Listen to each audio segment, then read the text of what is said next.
Welcome to the Ideas on Stage podcast, your regular insight into leadership communication. Joanna, welcome to the show. Thank you very much. Thanks for having me. Thank you very much for your time. I really appreciate it. Now, today it's all about personal impact, which is your main area of expertise. And we're going to talk about personal impact, particularly when it comes to and how this is connected to presentations and speaking, which is our area of expertise. And I'd like to start just by asking a quick question, which is something I found on your, I think it was either your website or your LinkedIn profile. And you say that among many other things, you also speak at events, and the main topics you include are personal impact, networking, and office politics. So you also talk about office politics. Yes. No. Yes, definitely. A very important topic because I do work with people on personal impact, but also their relationship management skills, which of course encompasses every scenario you come across in a professional environment. So of course, office politics is a really important one of those that is primarily talking about the internal environment, but of course can be related to external if you're seeing that happening with your clients or prospective clients, or indeed how you're relating to them. And okay, talking about personal impact, now you believe that, and correct me if I'm wrong, but it seems to me that you specialize on working with professionals in the financial services, professional services, and you believe that even in an industry like that, technical skills and knowledge are not enough. Why do you think that's the case? And if they are not enough, what else do we need? Sure. Yeah, technical skills are always going to be important, particularly in those sectors, as you say, financial and professional services. So I work with a lot of people in finance, legal, a lot of actuaries, so people that have to pass a lot of exams and have a lot of qualifications. But if you think about, as people become more senior in those organisations, they have to do more relating to other people, whether that be to direct external clients or internal clients or other partners they're working with. And essentially, that's where other skills matter. So some people call those other skills soft skills. I don't actually like that term because they're not very soft. They're hard to learn, and they're actually hard as in important. I tend to refer to them as people skills. So though, if you think about just when you go to a solicitor, even as a consumer, and you're buying a house and they're doing your legal paperwork for you, you kind of assume that they are a good solicitor. They'll get the technical stuff done. What's important to you? Getting it done quickly, finding out where you are, being able to have a conversation with them about challenging elements. If you can't do that, then usually people get very frustrated. True. And as I said at the beginning, I'm very interested in this idea of, in the work you do when it comes to personal impact, especially when it comes to my world, which is presentations, effective presenting and speaking. So how do you see that? What's the role of presentations then when it comes to personal impact? Well, you need to engage people well during a presentation. You need to have a positive personal impact. If you walk on, let's look at it the most extreme level, walk on a stage and you don't ooze credibility and gain people's attention, what's the point? Because if as a result of that presentation people don't think, act differently, do something differently, then you haven't influenced them and achieved anything. And it's a lot harder to do those things if your personal impact isn't positive in the first place. Whereas if you've thought about how are you engaging with people through what you look like, so candidly, we don't like to think of judging people, but are you turning up dressed in an appropriate way for the circumstance? And these days that's certainly far from a suit very often, even in the sectors I work in. But if you're not dressed appropriately for the event you're going to, the people you're speaking to, where you're presenting, then already people are thinking, oh, that's a bit strange. And they're more distracted by your clothing rather than listening to what you're saying. And then if you're not building rapport with people through your body language and using your voice effectively, then people aren't going to engage with the core content of what you're communicating. Yeah, and I think in preparation for this conversation, I had a look at many, and yeah, by the way, you have a wonderful collection of articles on LinkedIn, and which is great. It makes my life Thank you. easier. And you talk about three core skills, three core tools, you call them, for creating personal impact, which are appearance, body language, and voice. Yes, exactly right. Could you tell us more about this? Can we explore these three tools in a bit more detail? Sure. Well, appearance, I just went into a little bit. So really the challenge, and it is a bigger challenge now, because if you think about 30, 40 years ago, everybody going to work in the sectors I work in would have been in a suit. There's no doubt about it. Whereas now, very few, even getting the Northern Line, the city branch, the last 5 years, I've dramatically seen that decrease again. So the challenge now is getting that right. How do you need to show up appearance-wise? What do you need to look like? So you can be very casually dressed, but you need to look like you're bothered, because otherwise it's not really showing respect for the people you're meeting, and that people make the association in their mind. If they can't dress themselves properly, then can they do the work properly? It sounds superficial, but that is the link that people can make. So the challenge there is making that appropriate for your day.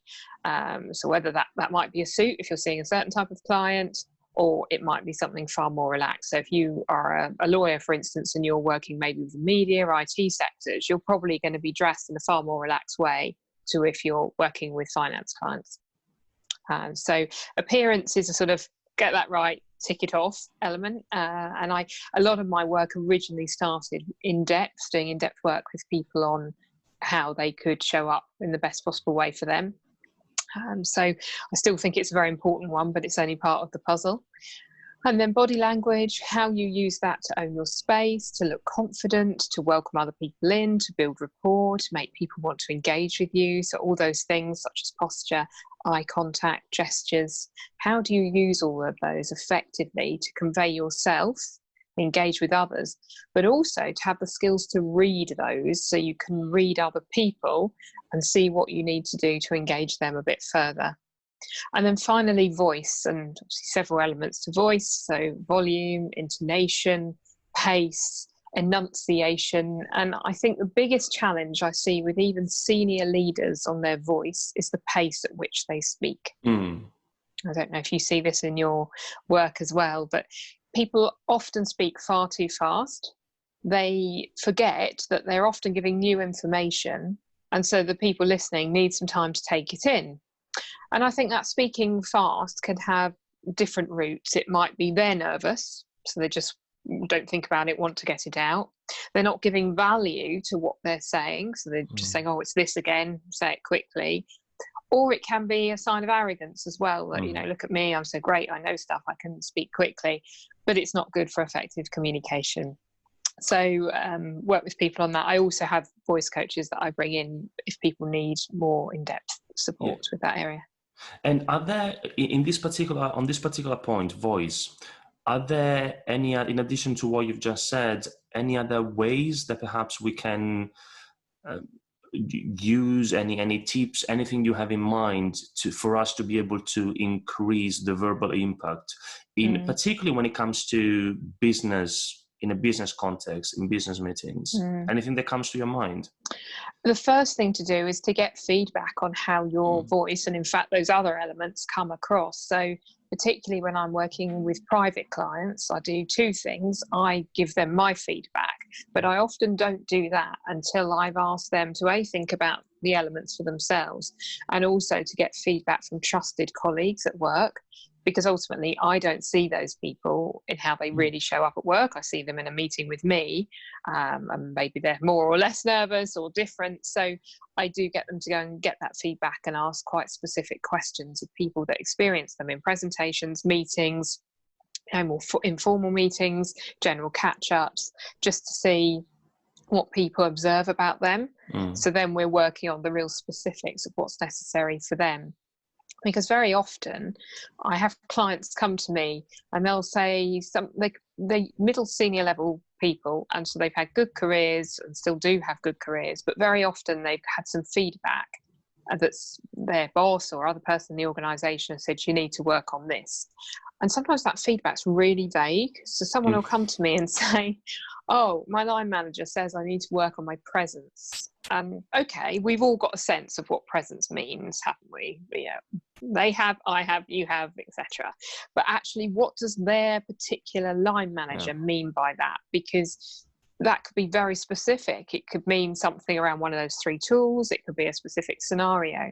So the challenge is to get very specific feedback. And you may have seen, I wrote an article on that a little while ago about saying to people, when you get feedback from others, make sure you're really clear exactly what they mean by that. Because if you're not, you could be working on the wrong thing, or you're not motivated to work on it at all because you don't know what it really means.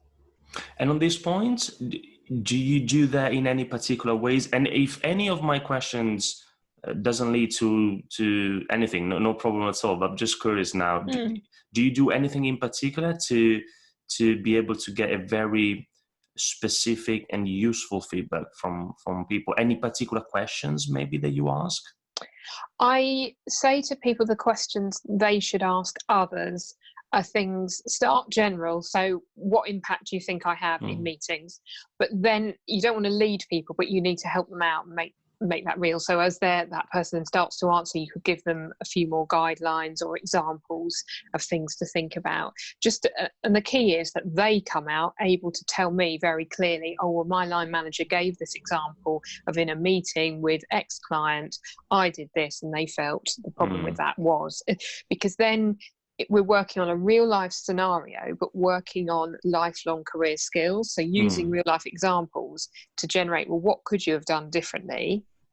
So there's the self-awareness, then there's the education, and then getting them to go and practice that new skill back in the workplace. It's very much those 3 things that I work with people on one-to-one. Of course, in a group scenario, and I'm doing that work, you can get less of that. You generally get a bit of self-awareness raising, some education, limited practice, because I'm not seeing them on an ongoing basis. But this is behavioural change, and it takes time. It's not like going to learn how to use Excel and you can follow some instructions.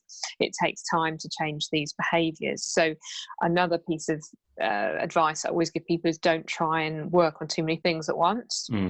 So we'll agree until we see each other again, they'll work on 2 things, maybe being really specific about those in meetings, and then when they become more natural and normal, then we'll add to that. I like this one, yeah. And also you said in another piece that I found online that in addition to these 3 core tools that we said, appearance, body language, and voice, you also talk about consistency.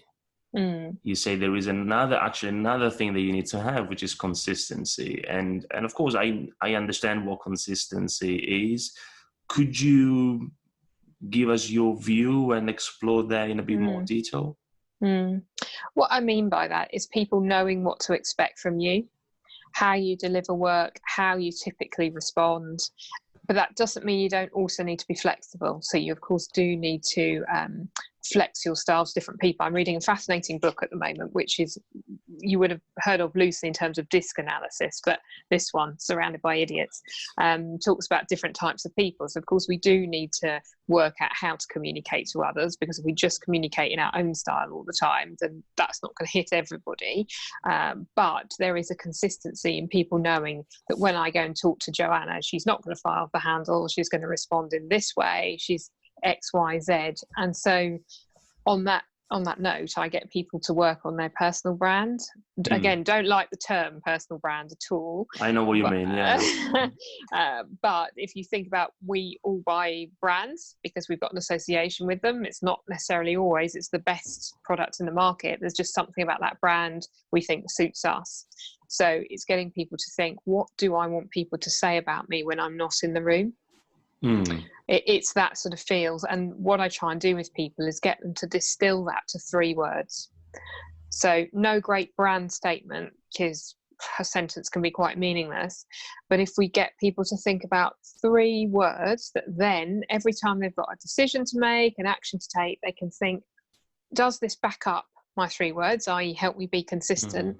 Or is it contrary to it? And it can be fine to be contrary to it, but there needs to be a good business reason why.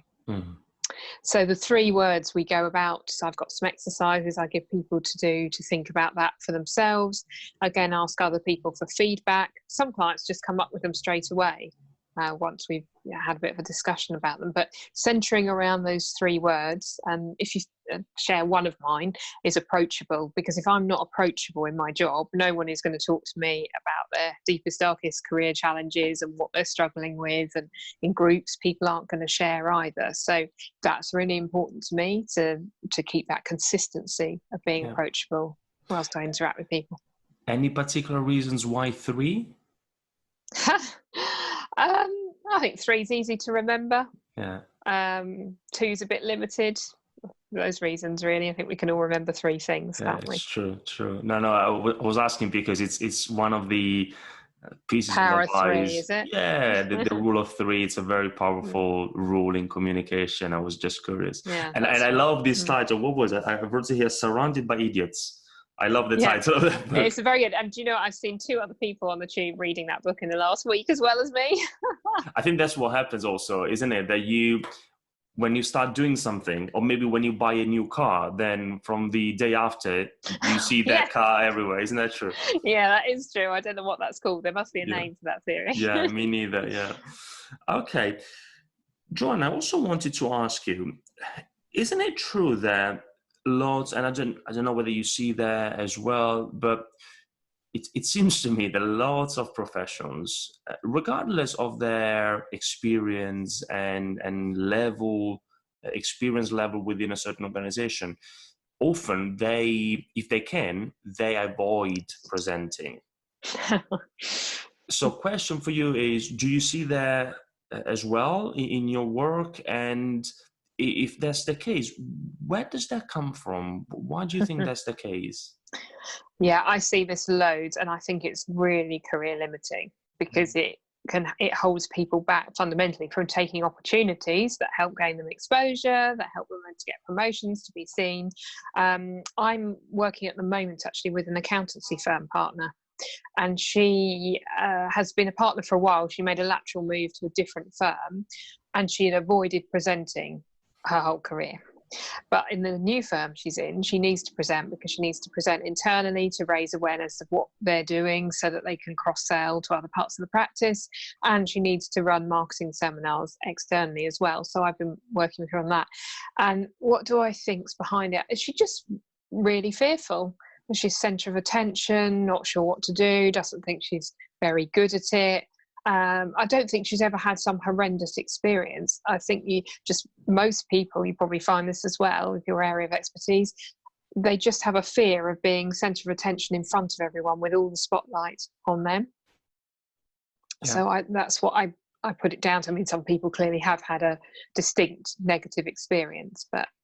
And the same is true, not just when it comes to presenting, where you are absolutely right. You are there in the center, in the middle of the attention, but also when it comes to having a normal meeting. And it seems to me that a lot of professionals, they would love, perhaps they're having a conversation with their colleagues in a meeting, a formal meeting, and they would love to say something. They would love to speak up, but they don't do it all the time. Isn't that true?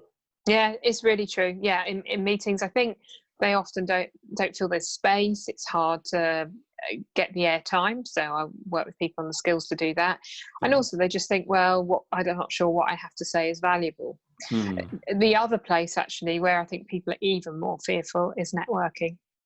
So the fear of walking in that room and everybody is already in set groups and, where on earth do I start? Who do I start talking to? So I do a lot of work with people on networking skills. And one of the biggest things in that is how to integrate well into the room, because if you don't do that well, you could end up in a place where you're not welcome if you don't read the body language and other signals right. And then all of that knocks your confidence back for the entire event. And even the most confident professionals very often dislike networking, going to events, I mean, when I say that. So I also don't like it. Oh, okay. You need to come to one of my workshops then. Do you have any maybe tips, any practical advice when it comes to getting it right from a networking perspective? Mm-hmm. And I guess, and sorry for that, it's a very broad question, but No, that's fine. I could be talking for 2 hours from this point. Top things I'd say, people's inclination is, if it's an open, quite informal event, excuse me, that people will tend to not arrive on time. And they'll in fact arrive late, thinking, oh, I'll go a bit later and I can just sneak in and I don't have to be there so long, is what's going on in here. But actually it's a really bad thing to do, because then you get there and all the groups are quite formed and it's even more difficult to integrate into the room. So I'd say the first thing is to make sure you arrive on time, or even a tiny bit early, because that way you can get talking to the host potentially. The host might introduce you to someone. Other people haven't yet started conversations, so it's a bit easier. It's freer to move around the room, so you can more easily see where's good to join. So that's number one tip. If you're not immediately starting talking to someone, make sure you go and get a drink. This isn't just about Dutch courage, grab a glass of wine. It is about having something in your hand. Maybe you'll meet somebody whilst you're getting that drink, or you can survey the room and plan where you're going to go. You don't want to end up stood in the middle of the room looking around anxiously who to talk to. And the third tip really is to look at people's body language. So if there's a gap that it looks like you can easily walk into and join, that's a good one. Odd number groups are a good one, because it's very rare that the conversation is completely even. Say, for example, amongst 3 people, there's usually 2 that are talking a bit more. So the other person will probably be quite glad that you arrive. Nice. I like that one. Okay, thank you. Good. I found something very interesting online. You worry me when you say this. I think, what have you dug up about me? No, it's everything I found comes from your published content, so no problem. But it's something interesting because we use the format as well ourselves when we work with our clients. And when it comes to interviews, I have it here. One of the approaches that you suggest to your clients for them to be able to articulate their experience and expertise well at an interview is the CAR format. CAR, CAR. Could you tell us what that is and how it works? Yeah, it feels like a test. Good job, I know, isn't it? So CAR is a very simple framework that, you're right, I do use for people going for interviews. I also suggest it to people when they're talking at networking about work they've done, to give examples to people to bring to life what the sorts of things they help with. So the C is for context. And that should be the shortest part of it. You need to give enough context that people get a feel for the situation you were in, but not go on too long, because that's the mistake people make, is they rely on, they need to describe every detail of the situation. Then the next bit, A, is action, and that's the action you took. Now, you can talk about the action that was taken, i.e. generally by your team, who you were working with, but particularly for an interview, you want to make sure it's clear to the interviewer the skills you demonstrated and used. So people are often a bit shy about that, but making sure that action is really clear, the parts you did as part of the bigger piece. And then the R is the result, so the outcome, what actually happens as a result of that. So that's a really important framework to use interviewing. Hopefully you can see how that works at networking too. And even if you're asking people to do a recommendation on your LinkedIn profile, if they say, what do you want, I try and give them that framework, because it's more likely then that they'll be able to think of something useful rather than a very general comment. Yeah, and I can tell also our listeners that this is definitely a very useful format to follow. Also, in our world, when it comes to presentations, especially if you need to give a presentation about a project presentation. Yeah. And it works very well both for past projects and for future ones. Because in a past project, your CAR is, okay, this was the context, this is what we did, actions, and this is what we achieved. Yeah. Results. And also for a future project, here is the context, this is what we are planning to do, the actions, and this is what we are planning to achieve. So that's why I was interested, because it's something that we use as well. Oh, great. Good. Now, we've been talking about communication, more or less, so far. What do you think about listening So, of course, we are talking about speaking and communication, but I'm interested in understanding your view on this side of things, listening. Do you think that people are good at listening? Do they listen enough? Do they listen at all? What do you think? Generally, people aren't great at listening. I would say, if I'm talking about the majority of people I work with, there's a real pressure, I think, quick, we've got to get things done. And that puts that focus there rather than listening to people. And I spend a lot of my time, a lot of my private client work is usually around when people have hit some sort of challenge in their career. And that could be related to situations. So, you know, lack of networking skills, lack of ability to develop business, but it's often with other people. So that could be internal or external. And one of the biggest things people don't do is listen enough. And I find myself saying a lot, if someone's coming to you and they're frustrated, angry, they've got a particularly negative emotion, if you don't listen to all of that and you respond without hearing them through properly, they're not going to hear you anyway, because they haven't felt heard. So you need to listen and then also make sure they know that you've heard them. So you might not agree with what they say, but they at least need to feel that they've been heard, feel valued. So I spend a lot of time getting my clients to practice that and making sure they really are understanding the situation that they're being presented with, asking people questions back, clarifying, not just running away with what they think the person said. So I would agree, lack of listening's a big challenge. And you see a lot about it on LinkedIn at the moment. I'm finding people are posting the typical thing about 2 ears, 1 mouth, that sort of stuff. And we see a lot also when it comes to presentations. One of the mistakes we see is that in a Q&A, for example, then so you've given your presentation, and then you get asked some questions, and you have this, you see that so often that you can see that the presenter is there not listening fully to that question, but they're already starting thinking about what they need to answer. And that can be an issue, because you most likely will miss something from that question. So the tip there is to really listen fully until the very end, and then it's your turn. Definitely, because otherwise what I've seen happen is the presenter is not answering the question that the person really asked, are they? I'm sure you've seen that a lot as well. And actually, buy your time. I think as a presenter, you think, oh no, I've got to have the answer. Exactly. But actually, it's no good having the wrong answer. So you might as well listen to the question fully first. There's an article that you wrote, and I don't know whether the title was, I've got something written here, I don't know whether it was exactly this title, but the idea behind it, I liked it very much. And I'd like you to explore it for us a bit more. The title was something like, I don't know can increase your credibility. Could you tell us about it? Yeah, sure. So this relates a little bit to what I was saying earlier, of the pressure that people have to know everything now. We need to have a response. We need to move on. But I come across this a lot, especially with my actuarial clients. So because they're very bright, they've passed a lot of exams, they feel they're scared of not having an answer.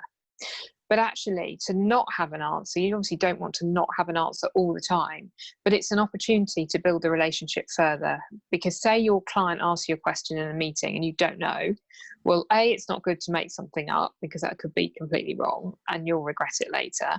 But also it's an opportunity to build the relationship, because you show your honesty by saying, I'm not sure about that. I need to go back and check the data, the analysis, whatever it might be.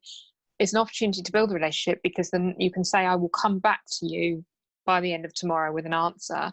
And when you do that, you reinforce trust and credibility. And also you're showing people that you're bothering to take the time to value their question and to answer it properly. So I think that is a really underrated skill. People just have this massive fear of not knowing. And even when I speak at events, people have asked me things that I just, I can't remember. Maybe it's a data point, or I don't remember where I got something from. Yeah. I think, I don't know. Well, I'm not going to make that up. So I say, if you come up to me at the end and give me your name and an email address, I will come back to you with an answer. And not all of them then do that. But if they do, then I will go back to them. Yeah, no, I like it very much. It shows authority and absolutely builds up credibility. It shows vulnerability as well, transparency. So it's great. It's not realistic. We all know everything. It's rubbish. It's absolute rubbish. Even on your specialist area, you can't possibly know everything. So. Absolutely. One of the last questions I wanted to ask you, Joanna, is this. Now, when it comes to presentation skills, because I know that you have experience there as well, do you think that there are any areas of the presentation process which really make the difference? For example, is it the message? Is it the delivery? Is it the slides? If you think about presentation as a whole, what really makes a difference for you?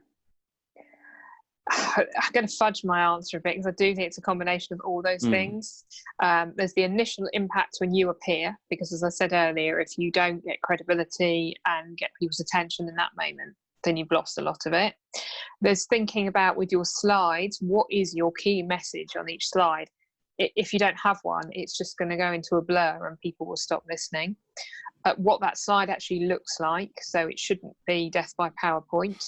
I do think slides are an effective thing to use in a lot of scenarios. I use them myself, but you've got to use them well. The minute you've got sentences going on for 4 lines, which I have seen, that's not good. And that's a report in PowerPoint, which I know some organisations might use it for, and that's fine, but don't go and try and present that. And if people are focusing more on what's on the slide than on you, that's not a good thing. So I think it is a real recipe of things. And I am not someone to get people to ever use scripts when they're presenting. I don't know what you do. I think they're a bad idea personally. I think if you're using slides, somebody should know their material enough that they glance at the slide and know, right, this is where I talk about X, Y, and Z with that core message in mind. Joanna, thank you very much. Before we wrap up, are there any, and if there is nothing that comes to your mind, no problem at all, but any books, or when it comes to personal impact mainly, any books or articles, in addition to all of your articles, which I recommend to everybody on Joanna's LinkedIn profile. That's where I found them. Lots of great stuff there. But anything else, books, resources, articles, podcasts, people to follow, anything that comes to your mind for those who are interested in learning more about personal impact? Yeah, I would say there's 3 key books that come into my mind. Actually, they're all on my bookshelf just over there. The first one is Presence by Amy Cuddy. Oh, Amy Cuddy, yeah. The TED Talk. Yeah, that's right. The Power Pose. The Power Pose, yeah. Yeah, her book's very good. Her Presence book. It's been out probably 2 or 3 years now. I've got one, the hardback, but I'm sure it's probably available in paperback now. The other one that you don't hear about much, but I think it's a very good book, is called Compelling People. So a very clever title by John Neffinger and somebody else whose name, Matthew Cohut. So that's another good one. And then the third one is Caroline Goyder's Gravitas. So they would be my top 3. I'm not saying I've read every book on it, but they would be my top 3. I think there are various other ones. I'm just glancing at my shelf. I mean, really, the whole topic of why relationships matter. There's a great book that was written a long time ago, which you've probably heard of, How to Win Friends and Influence People. Dale Carnegie, yeah. And so he's long dead, but his institute lives on. Yeah. So that's quite a good one. I do actually think it's better than the title, because the title makes it sound a bit... Absolutely. I agree with you. Actually, I read it many years ago, and everybody was talking about this book as being one of the greatest books of all time. But I didn't like the title. How to win friends and influence people. It sounds manipulative, doesn't it? Yeah, but actually, no. It's I don't know what you think about it. I guess you agree. Yeah. It's not about manipulating people, not at all. It's not. So it's recommended. Yeah. Yeah, definitely. It's just the reality of everybody's different. We do buy people. We like some people, we dislike others. And how do we be ourselves and the best possible version of ourselves? Yeah. So I think all of those books do that. Yeah, thank you for sharing this list. Is there anything else that you would like to, before we close, that you would like to share with our listeners? Any final messages? Make time to think about this stuff. because people don't. They go along and they think about doing well in their job. So there is a theory by someone called Coleman that says that exposure is the most important element of career success. So there's performance, image, exposure, pie. Exposure is the most important. So who knows you? And then the next thing is image. What do they think about you? The performance, a lot of the time, is assuming you're doing a relatively good job in your organisation. So people do not make enough time to think about, well, how do I get known in the organisation and what am I getting known for? I think this is a perfect way to wrap Another up. theory. Yeah, thank you very much, Joanna. I really appreciate your time. Pleasure. It's been fun. It's been enjoyable. I've learned so much, and I'm sure it's been the same for our listeners. I really appreciate it. Thank you very much. Thank you very much for interviewing me. That's great. Thanks. Have a good day. If you enjoyed this episode of the Ideas on Stage podcast, there are many more you might like, so please subscribe, leave us a review, and tell us what you think. You can find many more ideas on business communication at ideasonstage.com or by searching for Ideas on Stage on iTunes, YouTube, or wherever you get your podcasts. Thanks for listening, and goodbye for now.